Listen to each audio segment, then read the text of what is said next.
On his 31st trek through the Competent Communicator Manual, he's been a member since 1993. He's working on Project 3, Get to the Point.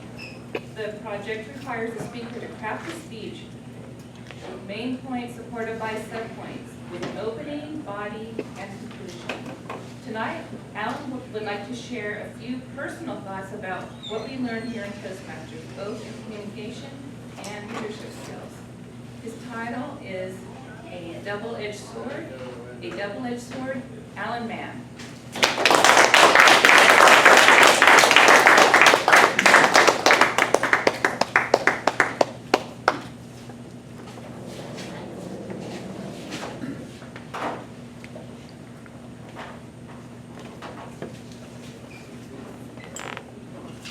The skills we learn here in Toastmasters are great, both in the communication side and on the leadership side. But just like any skill, it is a double-edged sword. Madam Toastmaster, fellow Toastmasters, and most welcome. I've lost count on the number of years I've been a member of Toastmasters. But I'm still a member for over 25 years because I'm still learning, even after 25 plus years. But every time I learn something, I'm reminded that these skills are double-edged. For example, on the communication skills, I can't tell you what Toastmasters has done for me from a confidence standpoint and from an organizational standpoint. But confidence can be great, or it can hurt you. It can be a double-edged. And a great example of that is something that happened just about a year ago. Myself and Linda, and I believe Joy was there, at a large gathering at City Hall for people to voice their opinions about SB 54. It had to do with the city's involvement with enforcing an immigration policy. And a lot of people spoke, both pro and con. They had the confidence to get up in front of me, the city council, and voice their opinion. But a majority of them, and on both sides, the way they presented themselves came off as not so smart. I'll put it that way. And it's one thing to have that confidence to get up in front of a large group and voice your opinion. But if you're going to voice your opinion, you need to come off as you're, in a way that you're not hurting somebody. Trying to get the emotion out of what you're saying. And as I was walking up for my time, I was still trying to remind myself, temper the emotion, temper the emotion. Because I saw what the emotion did. This was a very hot topic.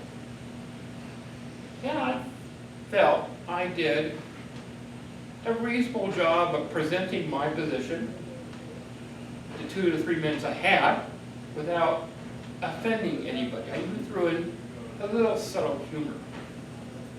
But a lot of people did. They were very emotional about it. And their comments bordered on, I don't want to use the R word, but it was there.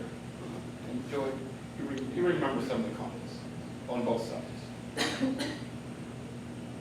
So if you're going to present yourself, even in your workplace, let's say there's a controversial issue you're dealing with at work, your boss, you need to step back. It's one thing to have that confidence that we learn here, Raymond. You'll get that confidence. Just get up and speak. But you still need to take that emotion out of it. It's how you present yourself in front of management. Very important. Right, Tammy? Act professional. Communication is one element, one of the two major elements of Toastmasters.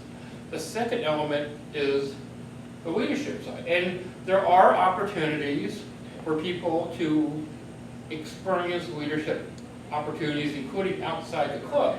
I served as an area governor, and I served as a division director.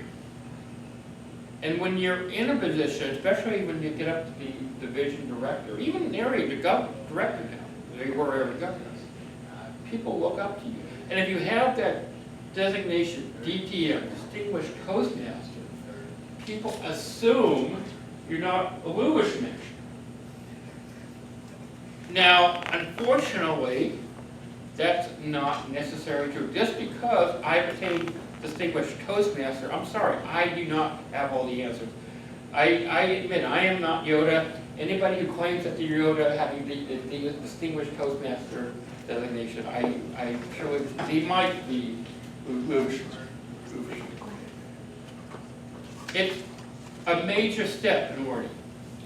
And when you, again, how many people are in leadership positions at work? Or in a type of leader position? Tammy? You're molding kids' minds. It's important that you set that example. Very important. You set. You're a teacher. You have to set an example. I've seen teachers who don't set a very good example for kids. In workplaces, you're mentoring people. That's why Toastmasters is very big on mentoring, to help people, give them suggestion. But again, it's a suggestion. Rudy asked me a question the other night, and I offered my suggestion. But in the end, and at the end, he's the one. He's going to make that determination on what to do. So that's both sides of the sword and leadership. And I'm going to end this speech with a little story. My 8th grade earth science teacher, Mr. Mann, would always say, running water is the most powerful force in this world. And he cited the Grand Canyon, what running water can do. Well, when you think about it, and you look at history, and you look at position people are in leadership, and people who can communicate, communication and leadership, that's a very powerful force. So it's important. It's just as powerful as running water, if not more powerful.